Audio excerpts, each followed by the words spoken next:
Hello students, कैसे आप सब लोग? आई होप सब बहुत बढ़िया होंगे। आज हम अपने डेटा स्ट्रक्चर के नेक्स्ट वीडियो में आपका स्वागत करते हैं और आप लोगों के लिए हम लेकर के आए हैं डेटा स्ट्रक्चर सब्जेक्ट। आज हम समझने वाले हैं कि डेटा स्ट्रक्चर को कितने पार्ट्स के अंदर डिवाइड किया जा सकता है। जैसे कि आपके सामने यहाँ पर आज आपको एक चार्ट दिखाई दे रहा है। कल भी मैंने एक चार्ट दिखाया था आपको और आज भी एक चार्ट दिखाई दे रहा है। ये जो चार्ट है ये कंप्लीट डेटा स्ट्रक्चर को एक्सप्लेन कर सकता है। कहने का मतलब है कि ये पूरे डेटा स्ट्रक्चर में आप क्या पढ़ने वाले हैं, क्या आपको काम करना है, वो सारी चीज़ें इसमें एक्सप्लेन हो जाएगी।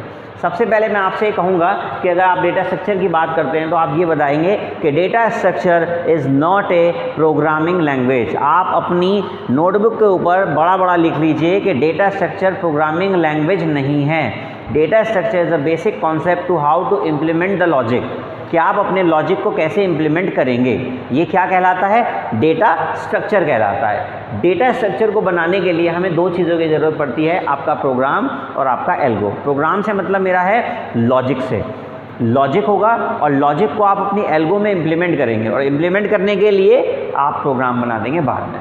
अब बात आती है कि डेटा स्ट्रक्चर को कितने पार्ट्स में डिवाइड किया जा सकता है। आपका जो डेटा स्ट्रक्चर है वो 2 पार्ट्स में डिवाइड है, प्रिमिटिव डेटा स्ट्रक्चर और सेकंड आपका होता है non primitive data structure.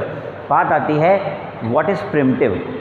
Primitive का मतलब होता है ऑल द डेटा टाइप्स, आपके जितने भी डेटा टाइप्स हैं, data types in the sense integer, float, character, pointer, बहुत सारे, सभी आप लिख सकते हैं इसके अंदर, डबल, लॉन्ग, डबल, जो आपका मन करे। वो क्या है हमारे पास? वो हमारे हैं प्रिमिटिव डेटा स्ट्रक्चर।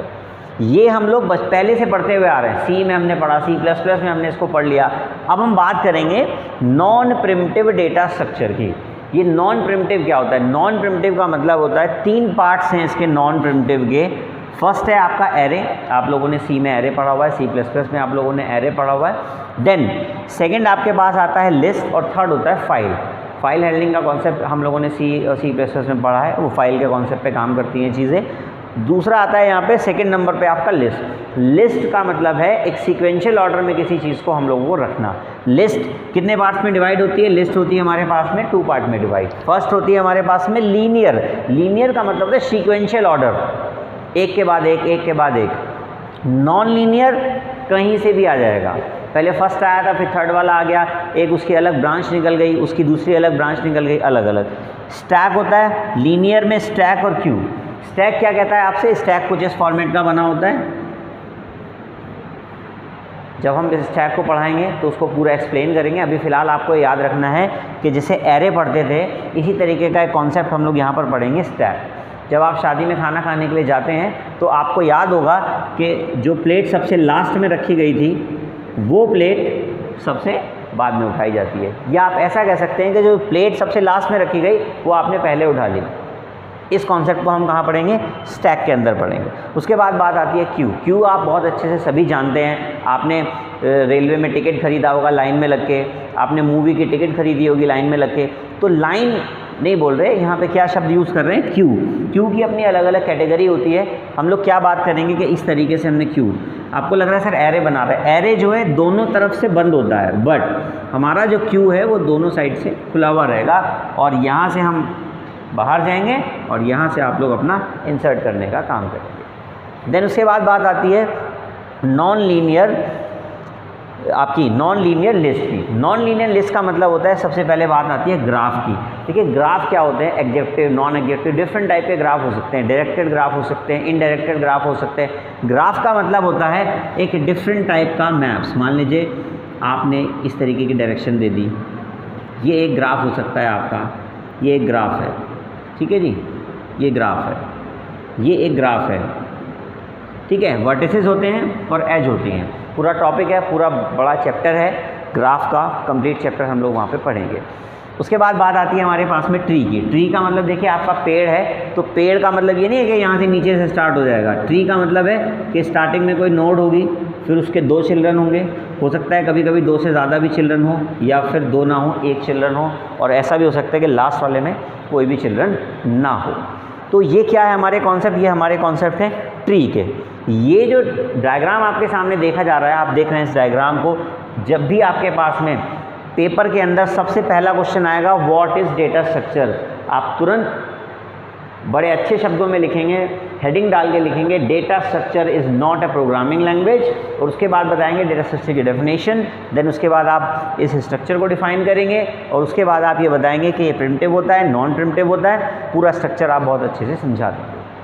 अब बात आती है कि हम लोगों को यहाँ से स्टार्ट करना है, ये हम लोगों को यहाँ से कॉन्सेप्ट को पढ़ना है। अब कॉन्सेप्ट को पढ़ने से पहले हमें क्या बताना होता है कि एक कॉन्सेप्ट पर क्या क्या चीज़ें अप्लाई की जा सकती हैं, क्या क्या चीज़ें अप्लाई की जा सकती हैं, वो आपको अब यहाँ पर देखना है। अब हम देखेंगे, आप देख रहे हैं कि सबसे पहले मैंने अपनी स्क्रीन पर ये लिखा हुआ है कि हमें क्या चाहिए, एल्गोरिथम चाहिए और डेटा स्ट्रक्चर चाहिए, और उससे मिल के हम लोग क्या बना रहे हैं, अपने प्रोग्राम को इम्प्लीमेंट कर रहे हैं। देन किसी भी काम को करने के लिए एरे हो, स्टैक हो, क्यू हो, लिंक लिस्ट हो, कोई भी चीज़ के अंदर हो, ये कुछ ऑपरेशन है हमारे पास, ये वहाँ पर अप्लाई इम्प्लीमेंट किए जाएंगे। ऐसा हो सकता है कि सारे के सारे इम्प्लीमेंट हो जाएं, ऐसा हो सकता है कि 4 इम्प्लीमेंट हो, 6 इम्प्लीमेंट हो, 2 इम्प्लीमेंट हो। पहला क्या है हमारे पास में, क्रिएट करने का मतलब है किसी भी चीज़ को बनाना। एरे कैसे बनाएंगे, स्टैक कैसे बनाएंगे, ग्राफ कैसे बनाएंगे, लिंक लिस्ट कैसे बनाएंगे, क्यू कैसे बनाएंगे, यानी कि क्रिएट करना, ये हर एक उसके अंदर हो जाएगा। डिलीट करना मतलब या तो पूरा का पूरा स्टैक डिलीट कर दो, पूरा का पूरा क्यू डिलीट कर दो। अब पूरा तो एक साथ डिलीट नहीं होगा, क्या करेंगे, 1 बाय 1 उसको डिलीट करेंगे एलिमेंट को। तो क्या कह रहे हैं, एलिमेंट इंसर्ट करेंगे, अपडेट करेंगे। अपडेट इन द सेंस ऐसा नहीं होता, अपडेट का मतलब यही होता है कि आपने इंसर्ट करा, अपडेट कर दिया। आपको डिलीट करना है तो भी वो आपके लिए अपडेशन होती है, बट जनरली हम लोग इंसर्ट करते हैं। यहाँ पे सर्च करने की कंडीशन है, कोई एलिमेंट इसके अंदर है या नहीं है, तो वो क्या करेगा, सर्चिंग के अंदर आ जाएगा। शॉर्ट करना है आपको, short in the sense sequential order में रखना है, डिसेंडिंग ऑर्डर में रखना है, असेंडिंग ऑर्डर में आपको रखना है, तो उसके लिए यहाँ पे शॉर्टिंग का यूज़ करेंगे। आपको क्या करना है, 2 या 2 से ज़्यादा एरे हमारे पास हैं, तो आप लोग उसको मर्जिंग यहाँ पे कॉन्सेप्ट को यूज़ करेंगे। इनमें से लगभग सारे कॉन्सेप्ट हर जगह अप्लाई हो जाते हैं। अब बात आती है हमारी कि हम लोग कल वाली वीडियो के अंदर एक एल्गो हमने आपको बना के दिखाई थी। क्या एल्गो थी, हमने सबसे पहले आपको फर्स्ट एल्गो में बताया था कि पहले हम ये काम करेंगे कि आपका वैल्यू डिस्प्ले कराएंगे, नाम डिस्प्ले कराएंगे, वैल्यू को कैसे लेते हैं, यूज़र से कैसे लेंगे, वो हम इसमें आज सीखने वाले हैं। अभी हम लोग क्या करना है, सबसे पहले मैं आपके लिए एक प्रोग्राम बना रहा हूँ, प्रोग्राम बनाने के बाद आप उसको एल्गो में इम्प्लीमेंट करेंगे। देखिए सबसे पहले आपने क्या करना है, आपने 2 हेडर फाइल लगाई, मेन मेथड आपने यहाँ पे बनाया। अभी हम लोग क्या कर रहे हैं, हम लोग 2 नंबर को सम कराने के लिए एल्गो बनाने की बात कर रहे हैं। क्लियर किया आपने यहाँ पे, क्लियर करने के बाद आप जो है यूज़र से नंबर लेंगे। कल हम लोगों ने क्या किया था, कल हम लोगों ने डायरेक्ट वैल्यू वहाँ पे दे दी थी, ठीक है। देन उसके बाद हमने यहाँ पे क्या किया, हमने यहाँ पे एक मैसेज डाल दिया, एंटर द वैल्यू। फिर आपने यहाँ पे क्या किया, वैल्यू को स्कैन करवाया, %d लगा करके एड्रेस में आपने यहाँ पे A डाल दिया। देन उसके बाद आपने यहाँ पे printf लगाया, सेकेंड मैसेज यहाँ पे पास किया, देन स्कैनफ लिखा और %d लगा करके यहाँ पे आपने b को वैल्यू डाल दी। फिर आपने ऑपरेशन परफॉर्म कराया, c = a + b किया, और देन आपने उसके बाद रिज़ल्ट को यहाँ पर डिस्प्ले करा दिया। आपके c की वैल्यू ईजी फॉर्मेट में यहाँ पे डिस्प्ले करा दी गई। ये है प्रोग्राम। बेसिकली हम लोग क्या करते हैं, पहले एल्गो बनाते हैं, उसके बाद अपने प्रोग्राम को इम्प्लीमेंट करते हैं। पर अभी हम लोगों को प्रैक्टिस पे लाना है, तो हम सबसे पहले आपको प्रोग्राम बना के दिखा रहे हैं। अब इस प्रोग्राम के बेसिस पर हम आगे चलेंगे। एल्गो हमें बनानी है। एल्गोरिथम बनाने के लिए सबसे पहला होता है स्टेप 1, और ये स्टेप 1 क्या होता है, स्टार्ट करेंगे। स्टेप 2 में मैंने आपको बताया था, या तो आप इनिशियलाइज़ करेंगे और डिक्लेरेशन करेंगे। इनिशियलाइज और डिक्लेरेशन दोनों इसमें किया जा सकता है, या फिर इनिशियलाइजेशन।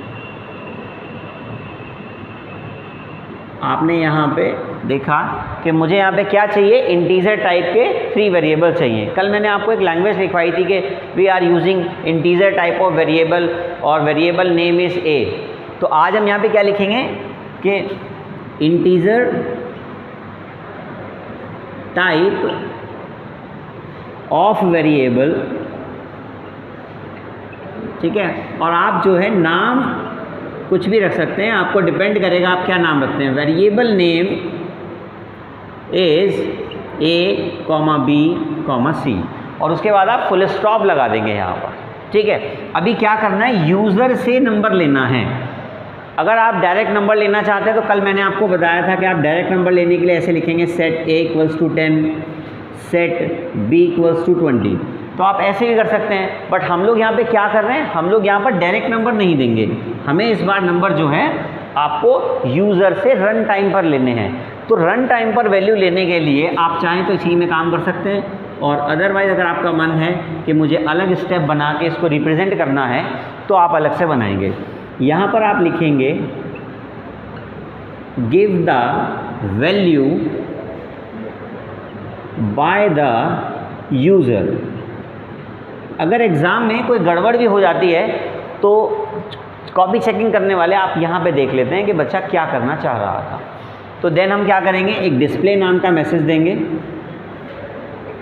यहाँ एक मैसेज आपने दे दिया, एंटर नंबर, कोई भी मैसेज आप दे सकते हैं। देन आपने कहा A = फिर यहाँ एक मैसेज आएगा गिव द वैल्यू। सेट लिखने की ज़रूरत नहीं है। अगर आपने सेट लिख भी दिया, मान लीजिए अगर आपने कहा कि सर सेट करने से थोड़ा कंफर्ट जोन में आ जाएंगे, तो आप सेट कर सकते हैं, बट इसकी कोई ज़रूरत नहीं है सेट करने की, ठीक है। डायरेक्ट भी आप लोग यहाँ से इसको लिख सकते हैं। देन आपने क्या किया, एक और वैल्यू डाल दी यहाँ पे, डिस्प्ले एंटर नंबर, आपने नंबर के लिए मैसेज दिया। फिर आपने वही वैल्यू B के अंदर डाल दी, गिव द वैल्यू। देन उसके बाद आपको ऑपरेशन कराना है। ये रहा आपका ऑपरेशन। तो ऐसा नहीं है कि आप ऑपरेशन यहीं करा देंगे, आपको क्या करना पड़ेगा, ऑपरेशन के लिए आपको अलग एक स्टेप बनाना पड़ेगा। आपने लिखा स्टेप 4, क्या करेंगे, आप क्या करने जा रहे हैं, सम ऑफ 2 नंबर, यानी कि 2 नंबर का सम करने के लिए जा रहे हैं। तो आप यहाँ लिखेंगे सम ऑफ 2 नंबर। आपको पता नहीं है आप क्या करने जा रहे हैं, तो आप लिख दीजिएगा सिंपली ऑपरेशन, तो भी काम कर जाएगा इजीली। देन आप लिखेंगे यहाँ पे C = A + B, दोनों का सम हो जाएगा। देन स्टेप 5 में आप बताएंगे कि रिज़ल्ट दे रहे हैं, तो आप लिखेंगे यहाँ पे डिस्प्ले, आपने कहा रिज़ल्ट,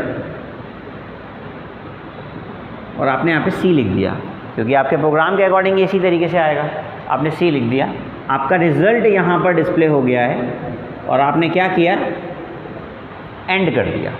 इस तरीके से इस वीडियो के अंदर ये क्लियर किया गया है कि आपको यूज़र से वैल्यू कैसे लेनी है। ये एल्गो क्या बता रही है कि यूज़र से वैल्यू इस फॉर्मेट में ली जाएगी, क्योंकि आने वाले वीडियोस के अंदर हम ये नहीं लिखेंगे, हमें सिर्फ ये लिखना है। अभी हम क्या समझा रहे हैं, हम समझा रहे हैं कि इस फॉर्मेट को ऐसे लिखा जाता है, इसलिए हम आपको अभी प्रोग्राम बनवा रहे हैं। उसके बाद एल्गो, अभी क्या होगा, एल्गो बनाएंगे डायरेक्ट, और उसके बाद फिर हम लोग यहाँ पे आगे चल के प्रोग्राम बनाएंगे। आई होप आप लोग इस वीडियो को बहुत बढ़िया तरीके से समझ गए होंगे, पूरा अच्छी तरीके से इसको देख लीजिएगा।